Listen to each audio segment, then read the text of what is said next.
यह कहानी है सुविधा की, एक सरल धर्मपरायण लेकिन अत्यंत जिज्ञासु स्त्री की, जो सौभाग्यवती रहने के 6 रहस्यों को समझने के लिए एक आध्यात्मिक यात्रा पर निकलती है। यह कहानी पौराणिक दृष्टिकोण, सामाजिक प्रतीकों और जीवन के गुण रहस्यों को समेटते हुए है, जिसमें हर नियम के पीछे छिपी गहरी भावना और वैज्ञानिकता को भी सरल भाषा में समझाया गया है। सुविधा का विवाह राजा पुरुवंश के पुत्र युवराज विवेक सेन से हुआ था। विवाह के बाद वह राजमहल की रानी नहीं, बल्कि एक धर्म प्रेमी स्त्री के रूप में अधिक प्रसिद्ध हुई।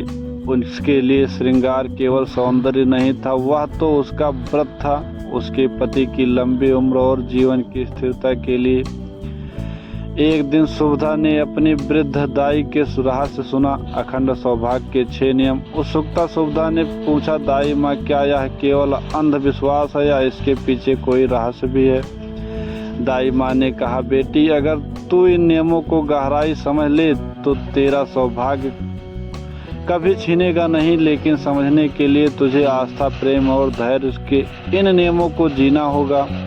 सुविधा ने पढ़ लिया, वह इन 6 नियमों को जानेगी, समझेगी और अनुभव करेगी। सुविधा ने अपनी यात्रा शुरू की पंडित देवाचार्य के आश्रम से। गुरुदेव, मंगलवार को सुहाग का सामान क्यों नहीं खरीदना चाहिए? देवाचार्य बोले, मंगलवार का दिन मंगल ग्रह का है, जो युद्ध, अग्नि और ग्रह पीड़ा का प्रतीक है। सुहाग का सामान चूड़ी, बिंदी, सिंदूर, बिछिया स्त्री के जीवन की रक्षा का कवच होता है। अगर उस दिन ये वस्तुएं खरीदी जाएं तो उनमें मंगल की अग्नि समझ सकती है, जो सौभाग्य को अशांत कर सकती है। सुविधा समझ गई, वस्तुएं केवल वस्तुएं नहीं, भावनाओं की वाहक होती है। उनका चयन भी शुभ समय पर होना चाहिए। अगले दिन सुविधा ने अपनी मित्र रत्ना को देखा, जो बार बार चूड़ियां खोलकर पहन रही थी। रत्ना, क्यों बार बार चूड़ियां खोलती हो? कभी कभी तंग लगती हैं तो खोल देती हूँ। सुविधा ने फिर पंडित जी से पूछा, गुरुदेव, क्या इससे कुछ अनिष्ट हो सकता है? चूड़ियां केवल श्रृंगार नहीं, स्मृति की रक्षा है। वे याद दिलाती हैं कि तू किसी की प्रियतमा है। बार बार उसे खोलना इस बंधन को हल्का समझने जैसा है। यह प्रतीक है कि तू अपने सौभाग्य को हल्के में ले रही है। चूड़ियां उतारना मंगल सूत्र तोड़ने जैसा मानसिक संकेत है। सुविधा ने सीखा, कभी कभी प्रतीकों का सम्मान ही अपने जीवन की रक्षा करता है। एक दिन राजमहल में एक समारोह था, सभी रानियां श्रृंगार कर रही थी। एक रानी ने सबके सामने सिंदूर भरा।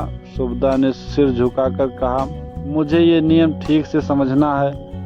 गुरुदेव, क्या सिंदूर लगाना कोई छिपाने योग्य बात है? नहीं बेटी, परंतु यह एक अत्यंत पावन अनुष्ठान है। जैसे पूजा अकेले में शुद्ध मन से होती है, वैसे ही सिंदूर भरना भी आत्मा और प्राण से के मिलन का प्रतीक है।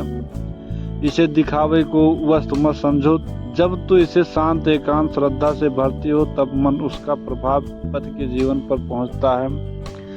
सुविधा ने जब अब से सिंदूर को आभूषण नहीं, प्रार्थना मान लिया। महल में नई नई बिछियों का फैशन चल पड़ा था। सुविधा ने सोचा, क्यों मैं फिर नई बिछिया पहनूं? गुरुदेव, क्या बार बार बिछिया बदलना अनुचित है? बेटी, बिछिया केवल फैशन नहीं, यह तेरा वैवाहिक संकल्प है।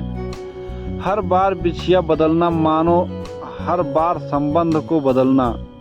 इसे साल में एक बार तीर्थ स्नान, विशेष तिथि या वर के जन्म दिन पर विधि पूर्वक बदलो, तब वह तुम्हारे जीवन में स्थिरता और ऊर्जा लाती है। सुविधा मुस्काई, तब भावनाएं गहराई से जुड़ती हैं, तब वस्तुएं उनकी जाती हैं। सुविधा एक दिन पूजा कक्ष में श्रृंगार कर रहे थे, उसका मुख दक्षिण की ओर। तभी पंडित जी बोले, बेटी, यह दिशा यमराज की है। इस ओर मुख करके श्रृंगार करना मृत्यु को आमंत्रण देना है। पर दिशा का क्या असर होता है? दिशाएं केवल भौगोलिक नहीं, ऊर्जा मार्ग हैं। उत्तर दिशा ज्ञान की, पूर्व दिशा शुभ आरंभ की, पश्चिम संतुलन की, लेकिन दक्षिण दिशा अनिवृत्त की। वह जीवन का अंत दर्शाती है। इस दिशा में श्रृंगार करने से ऊर्जा उलट जाती है। शुभदा ने पढ़ लिया, अब वह श्रृंगार केवल पूर्व या उत्तर मुख होकर करेगी ताकि उसका रूप ही प्रार्थना बने। एक दिन शुभदा ने एक विधवा स्त्री को देखा जिसने हाथों में चूड़ियां जबरन तोड़ी गई थी। उसका हृदय रो पड़ा। गुरुदेव, क्या चूड़ियों का टूटना इतना महत्वपूर्ण है? बेटी, चूड़ियां सौभाग्य की ऊर्जा को समेटे रहती हैं। जब उन्हें पूरी तरह उतार दिया जाता है वह एक मानसिक और भावनात्मक संकेत होता है, मानो तो उस बंधन को समाप्त कर रही हो जब तक अनिवार्य नहीं हो।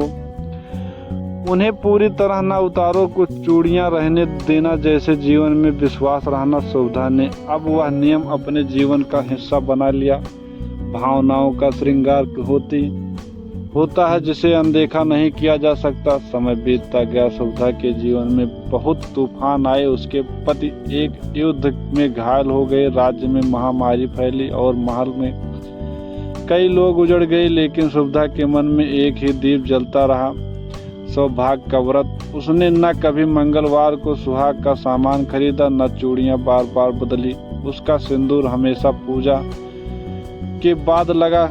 उसकी बिछिया साल में एक बार शुद्ध जल से धोकर बदली जाती। श्रृंगार कभी दक्षिण मुख न हुआ और उसकी चूड़ियां, उसका कवच हमेशा उसके हाथों में रही। जब विवेक सेन की मृत्यु की अफवाह फैली, शुभदा टूटने की जगह अडिग रही। वह बोली, जब तक मेरी चूड़ियां बोल रही हैं मेरा सौभाग्य जीवित है।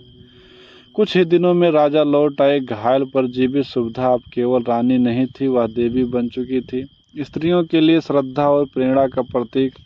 उसने 6 नियमों को न केवल समझा बल्कि उन्हें जीकर दिखाया। उनका जीवन एक शिक्षा बन गया।